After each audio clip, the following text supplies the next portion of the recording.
Trace, absolutely. We used a term in the early 90s called shock and awe, and that's exactly what it appears that the Israelis have done, to take the head off the snake, so to speak. Trace, in any sort of operation like this, you really want to attack in parallel. You don't want to attack A to get to B, to get to C, to get to D. We attack A through D with overwhelming force, and it looks like the Israelis succeeded in that. Israel's got some pretty big capabilities. The F-35, the Joint Strike Fighters, they have 5 submarines that could have launched some cruise missiles from the Persian Gulf. This was an integrated operation by the Israelis, and it looked like it succeeded.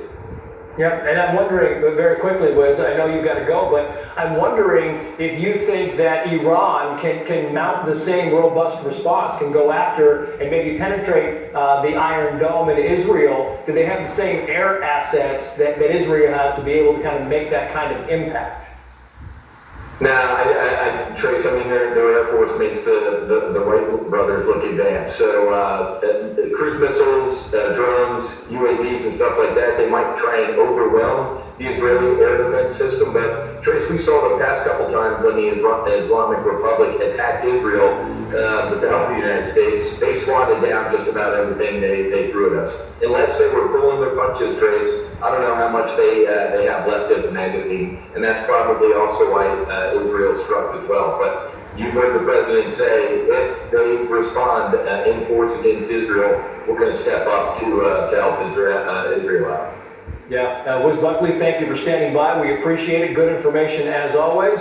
You're the best. Meantime, I want to bring in Elizabeth Pipko and, if I can, Jason Chaffetz at the same time. I want to get back to the political aspect that Brett Baer was talking about here. And it's interesting to me, Jason Chaffetz, to you first, where you look at the political aspect of this and the fact that Trump knew that they were going to go in, and that Trump tried to dissuade Prime Minister Benjamin Netanyahu on Monday, and it apparently didn't work. And do you think that the goal now for the United States is to try to get these negotiations with Iran back on track?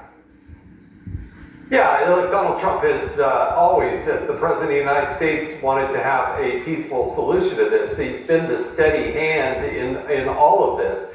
But Democrats are trying to rewrite history. Remember, the Democrats are arguing that President Obama and Secretary Kerry had negotiated a deal with Iran that would have prevented them from getting a nuclear weapon. But for those of us that were in Congress at the time, and pretty much anybody with common sense would look at that and say, no, your policy of appeasement by sending over pallets of cash and giving them free rein to do whatever they want was not going to solve the problem. It was going to accelerate. It was going to be an accelerant to them achieving a nuclear bomb. So thank goodness Donald Trump reversed that. But now, at this point, the intelligence is telling us that absolutely Iran probably already does have a nuclear capability. And that is so problematic.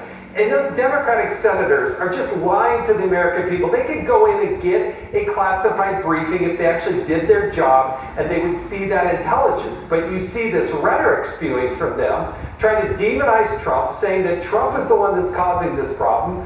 But Donald Trump has been the steady hand, was not part of this attack tonight. The United States was not part of this. Israel was the leader on this. They did it. They executed this attack, but it was fully warranted, and the world is a safer place because of it.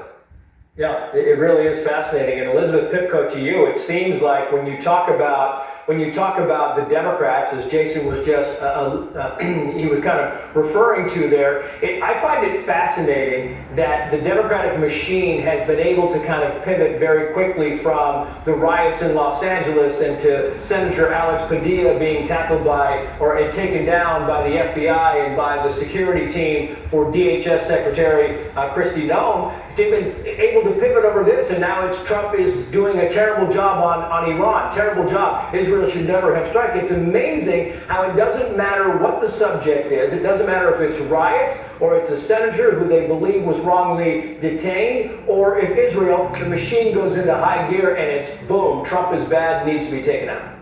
You're right. It seems the only thing Democrats are still capable of doing is blaming everything on Donald Trump. The sad fact is what's going on right now is going on because of Democrats. What's going on in Ukraine, what's going on in the Middle East, what we have happening in our world is because of poor leadership on behalf of the Democrats. And by the way, Jason mentioned it, it's not just 4 years of Joe Biden. It started under Barack Obama. My first protest ever in my life was protesting that Iran deal, because the fact is that appeasement is what brought us here today. The fact is that when Joe Biden was in the White House, he flip-flopped every single day when he was capable of making any kind of statements or decisions. Our enemies knew that they could strike not only our allies, but us as well. They knew that there was no chance of any kind of retaliation. They knew that the strategy of peace through strength was gone because President Trump was nowhere to be found, and they knew that that was the time to strike. And the fact is, thank God President Trump is back. I don't care what Democrats waste their time doing and who they want to blame these problems on. Everybody knows why we have these problems in our world right now, and everybody is grateful that we have someone